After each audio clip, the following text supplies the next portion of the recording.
You're about to become one of the most beloved heroes on the planet. But right now, you're getting shoved into a locker by a guy twice your size. This is rock bottom. This is F tier. You're Peter Parker, skinny, glasses, zero social status. Flash Thompson makes it his life mission to remind you you're nobody. No cool sneakers, no car, barely any friends outside Ned and MJ, and even they think you're a little weird sometimes. But here's the crazy part. By the end of this video, you're going to be swinging through entire universes, teaming up with heroes from other dimensions. Stick around, because getting there is going to cost you more than you think. The worst part of F tier isn't even the bullying. It's being invisible. Teachers forget to call on you. Nobody picks you first for anything. You live with Aunt May and Uncle Ben in a tiny apartment, and money is always tight. You're wearing the same jacket for the third year straight, while other kids get new phones. Peak background character energy. And it sucks. Then everything changes in 1 second. You're on a school field trip, minding your own business, and a genetically modified spider bites your hand. You'd think this is an instant glow-up. Nope, it's chaos.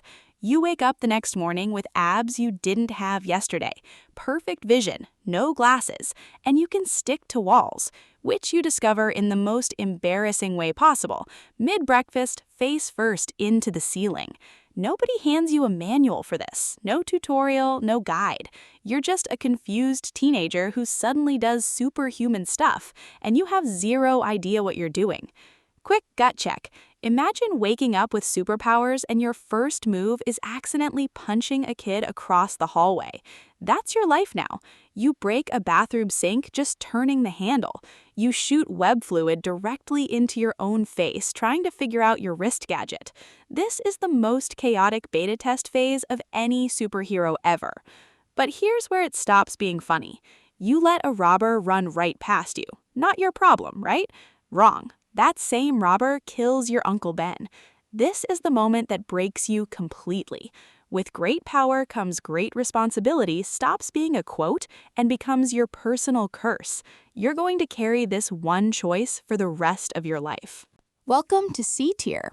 No training, no mentor, no money. You're literally sewing your own suit with babysitting cash.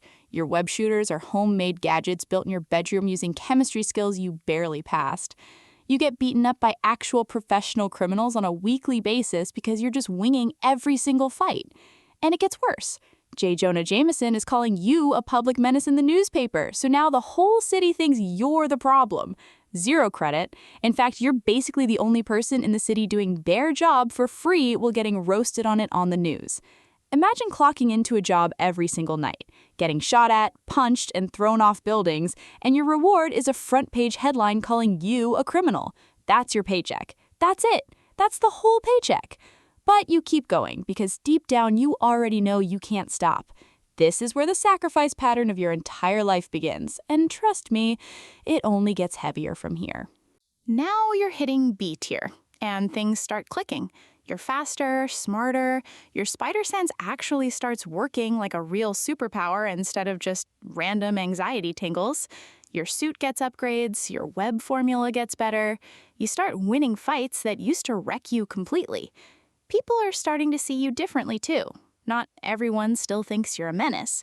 You're juggling high school, a part-time job, and vigilante climb fighting like some insane double life simulator, and somehow pulling it off. Barely. Wait, it gets crazier. Because the cost of all this power, your entire personal life is quietly falling apart in the background. Relationships strain, grades slip. You miss moments with people you love because you're out saving strangers instead. Being Spider-Man isn't just physically exhausting, it's emotionally exhausting, and almost nobody even knows your name while you're doing it. Now you're entering A tier. This isn't petty street crime anymore. Green Goblin, Dr. Octopus, villains with actual plans to destroy you specifically, and somehow you're holding your own. Your gadgets get seriously next level. Mechanical web shooters, enhanced suits. You're swinging through the city with a precision that used to be impossible for you. Kids look up to you now.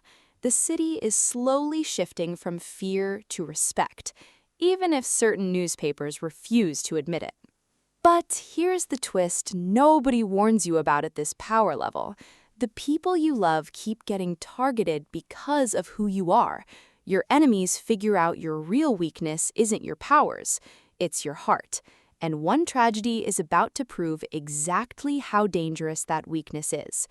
One hesitation, one split second, you lose someone incredibly important to you.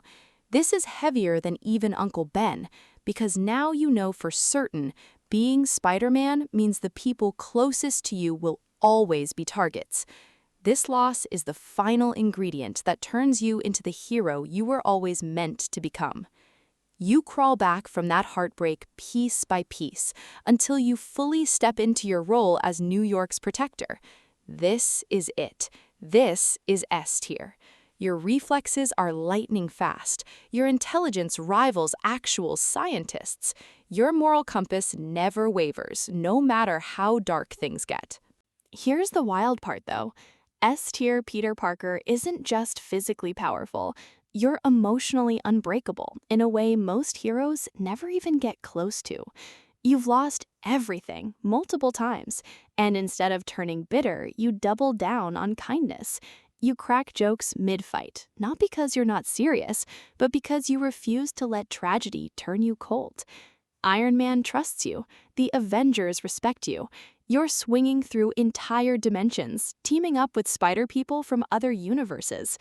And here's the actual secret of S tier. Underneath all of that, you're still just a broke kid from Queens.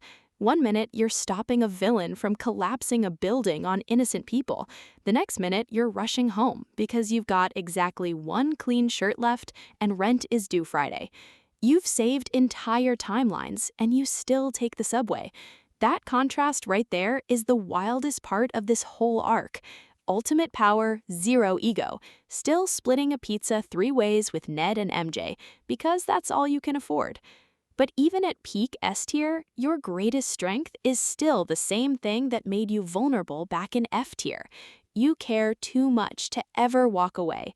Every loss still hurts exactly as much as the first one, and you keep showing up anyway. That's not a weakness. That's literally the entire reason you became a legend. So here's the real question. Was the F-tier struggle actually necessary to become this legendary? You gained incredible power, worldwide respect, and a legacy across entire multiverses. But you also lost people you'll never get back, and you carry guilt that never fully goes away. That's the ultimate trade-off. Ultimate power at the peak, permanent scars underneath the mask. Drop a comment. What tier do you think you would honestly hit if a radioactive spider bit you tomorrow? And tell us who we should rank next.